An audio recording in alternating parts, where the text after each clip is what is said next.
Hello and welcome to Digital Imaging Online. And today I'd like to talk to you about compositional basics or composition basics. What you see here on my screen is a sample sheet that I've put together of previous student work that has been completed for this project. And if you look at some of these samples here, you'll notice that in addition to meeting the technical requirements, meaning that they were able to actually produce this in Photoshop, work with layers, succeed at making selections, locating proper imagery for the project, they also, the students who completed these projects, were very savvy and have some experience with building a composition.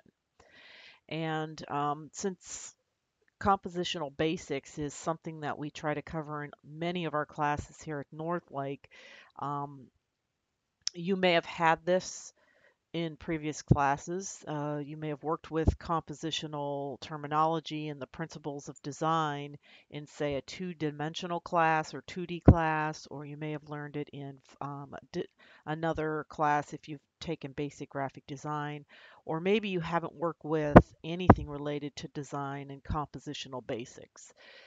So what I've provided for you in the online classroom is a kind of mini uh, set of tutorials that you can watch. It's optional, not required. No homework is required for this. No homework submissions are required for these tutorials, but what I would highly recommend is that anybody who needs to brush up on their design principles or would like a brush up on compositional basics, that is how you lay things out on a page, that you take a look at these videos. The videos are professionally done by a website called, what do we call this? I believe it's called Digital Paint. No, Control Plus Paint. Control Paint. And they're all free. So they're here and available to everybody on the internet.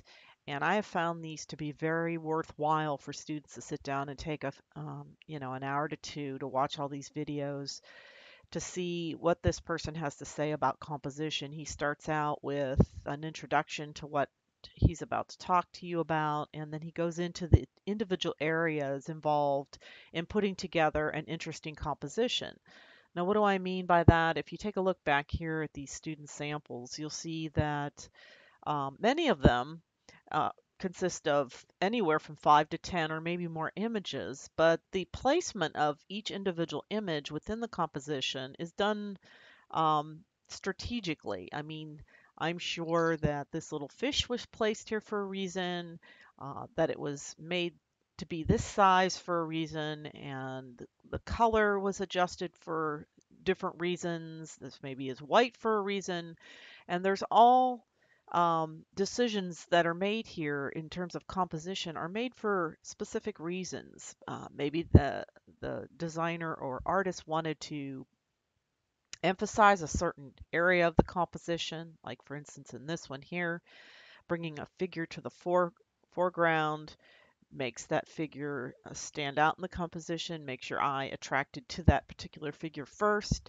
So as you're starting to put together these individual photographs and images that you've collected for this project, you will be confronted with what is a good or at least a visually pleasing way to put my composition together and to sort of lay out how you plan to complete this digital map painting. So looking at a lot of these examples, you can kind of see there was thought put into the size of the individual pieces or photos that were used to create depth. And a lot of those different things are covered over here in your compositional basics: scale and proportion, the repetition of images. As you see, the person repeated an image here to create a pattern, to almost allude to the fact that there's a storm of soccer balls, so to speak. So you may need some of these principles to help you explain whatever it is your concept is within these digital matte paintings. So I highly recommend that everybody take a look at all of these videos. The links to these videos are posted inside the classroom. And depending on whether you're taking an 8-week section of this course or the 14-week, I'm steering away from mentioning particular weeks, but you'll want to find the area called Compositional Basics, and in that particular area, you'll find all of the links to these videos, and I highly recommend everybody take a look at them.